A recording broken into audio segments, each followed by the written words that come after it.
Good day and welcome back to another DBZ Dokkan battle video. In this video we're going to take a look at how you can complete the Fighting Legend Goku event completely free to play.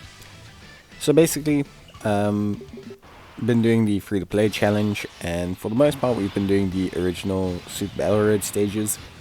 So we've done all of the first 20 Super Battle Road stages except for the Shadow Dragon Saga. Just haven't been able to really find leads for that actually more than anything.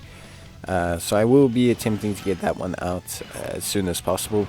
But I thought I might as well take a break from SBR and just do a free-to-play Legendary Goku event run. So we're going to be doing the free-to-play Legendary Goku event. We're also going to be seeing how many challenges of the Goku event we can complete free-to-play as well. So that'll be the category challenges. We'll see, whether we can beat them, etc. For this run, I decided to use the Ginyu Force. The Ginyu Force are a great team. The free-to-play Easy 8 Ginyu Force are all really strong. We'll talk about all of them like in their own, in their own zone, etc. But realistically speaking, just very powerful team. So yeah. Obviously AGL Ginyu is one of the best stacking units in the game, and he's got a lot of great abilities that he does add. I've decided to add in the stacking tech cooler just for fun, mainly speaking. Nice little option to use in this team.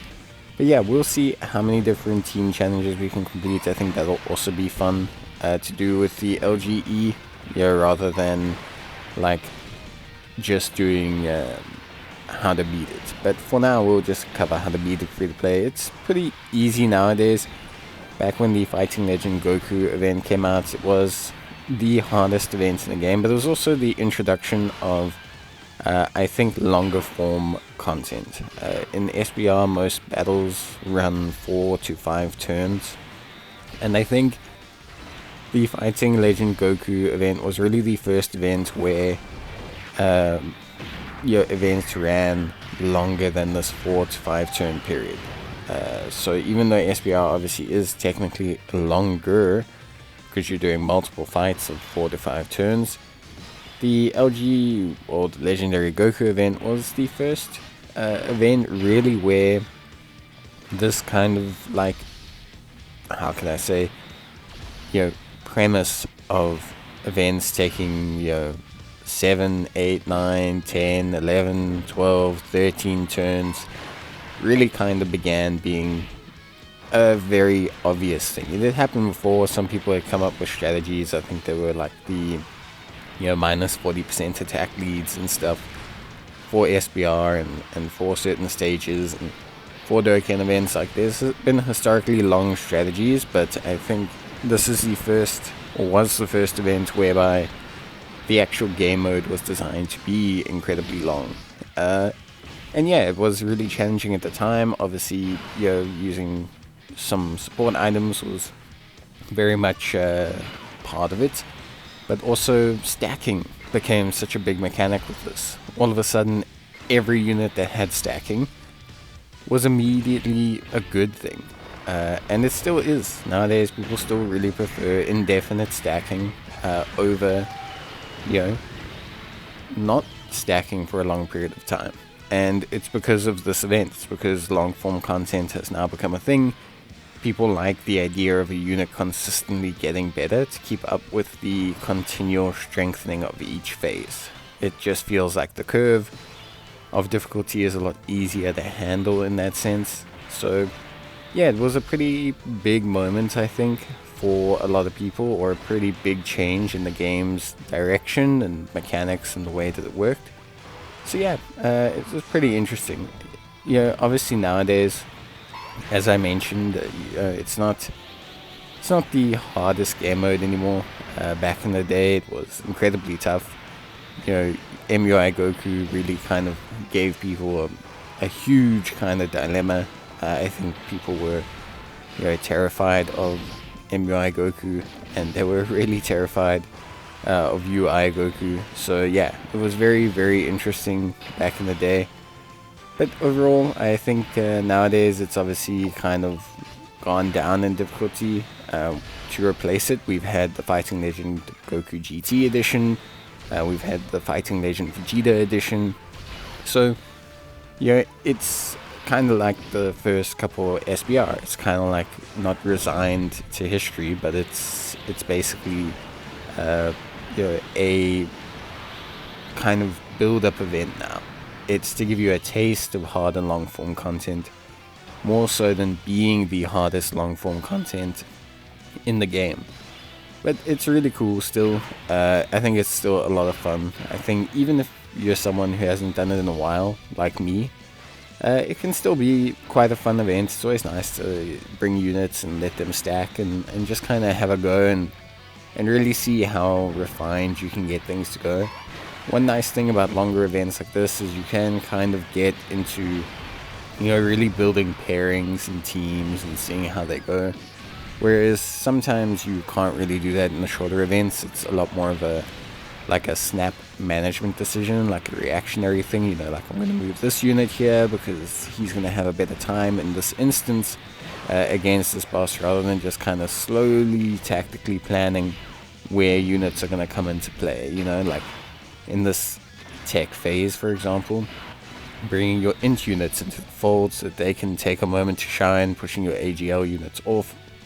You don't really get to do this in shorter content. Shorter content is kind of more like, alright, how am I going to prioritize this very dire situation that I'm in to solve it?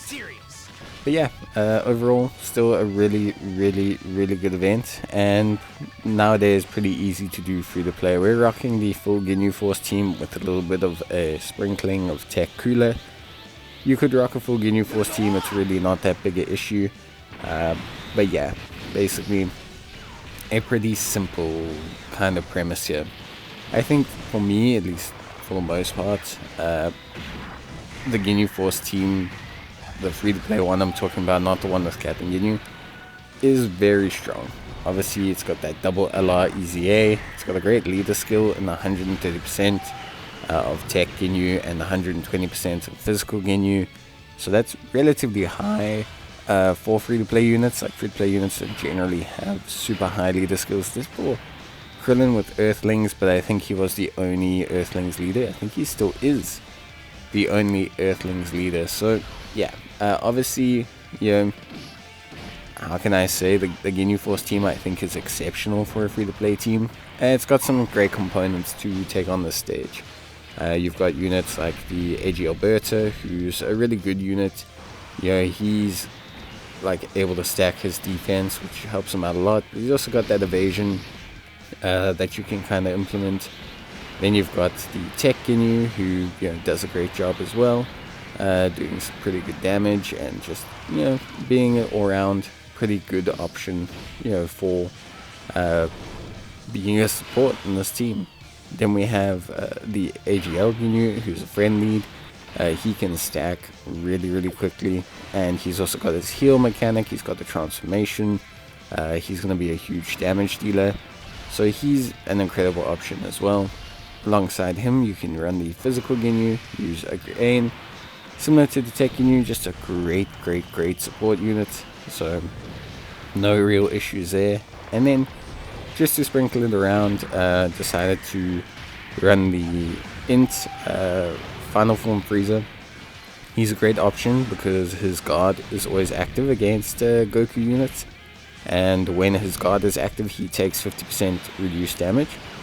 So he's actually pretty strong defensively. He also provides some support based mechanics, so that's all really, really good. And then we have the Tech Cooler, who obviously got his EZA as kind of like a part of the worldwide celebration.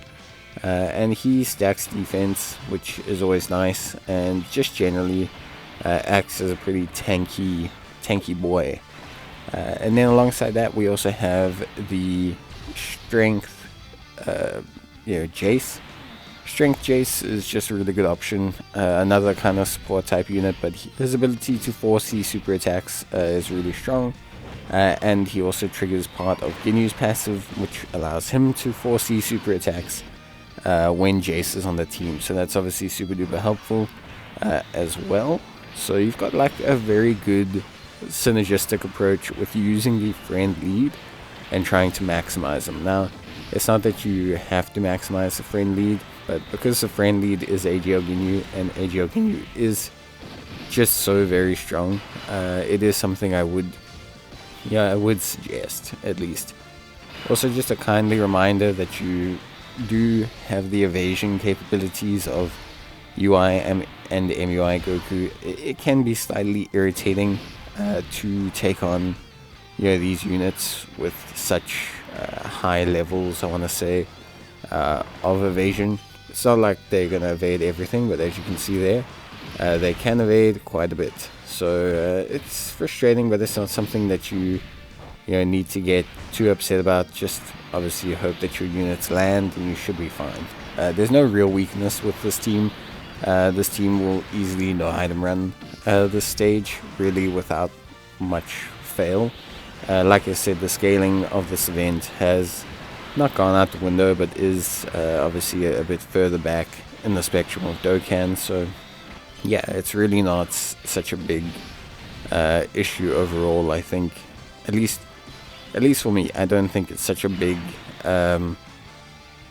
achievement now to no item run some of these things, but we'll do them for the no item run challenge. I'll use a different team. I'll use one that like blitz it in like 6 stages or whatever it is, just because I think players will probably like that. But yeah, it's fairly still fairly fun. It is, like I said, it's always nice to let units just kind of do their thing, stack, get up to some pretty high defensive numbers, and yeah, just generally speaking, have a pretty cool, pretty fun time.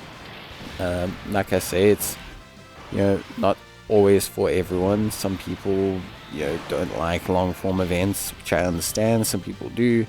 Some people like easier events. Everyone's on their own spectrum of what Dokkan content they like. You don't have to distinctly like every little bit of Dokkan content. You can like certain ones. Some people love SBR and ESBR. Other people really like the red zones. But I think for the most part, as long as you find content you enjoy doing, it's always cool. And I think the units are always a big part of that. So having units show off how much like damage they can do, or being able to watch their animations, is always something that's fun. So for me, it's always a lot of fun to do these events, even if they are a bit longer, because you get to see the units' animations, you get to really enjoy some of their kits, and you get to try out different team builds, or different units become more usable than you might have thought. Your units that stack defense, way more useful than units that maybe greatly stack for one turn or stun. Stunning and ceilings be useful in SBR and ESBR. So yeah, it's just always pretty interesting, I guess, to see where the units kind of lie. But yeah, as you can see, everything's going more than fine. Again, not worried distinctly about int UI Goku. The tech units on the team are more than enough to take his attacks. We will take some damage if he supers one of our tech units. Of course, but generally speaking, more than fine. He still does a decent amount of damage. I think he fires a 400k super, which doesn't sound like a lot now, when you've got like units that do 2 million and 1.6 million super attacks. But back in the day, 400k supers was like a very big deal. I think you needed like 140k to take his normals or something like that. So yeah, it was a relatively big deal back in the day. It's obviously not so huge anymore, but it's still pretty cool. And yeah, overall it's still a fun event, but doing it free to play is relatively easy. With that being said, you do have to have the Easy 8 Ginyu Force team, which is a little bit of a grind, but it is, generally speaking, a pretty easy-ish grind. Most players will be able to do it. It's just going to take a bit of direction and a little bit of stamina. But yeah, that's basically it. All done, signed, sealed, and delivered. A pretty clean run and a pretty fun one. So yeah, that's going to be it from me though. I hope you guys enjoyed the video.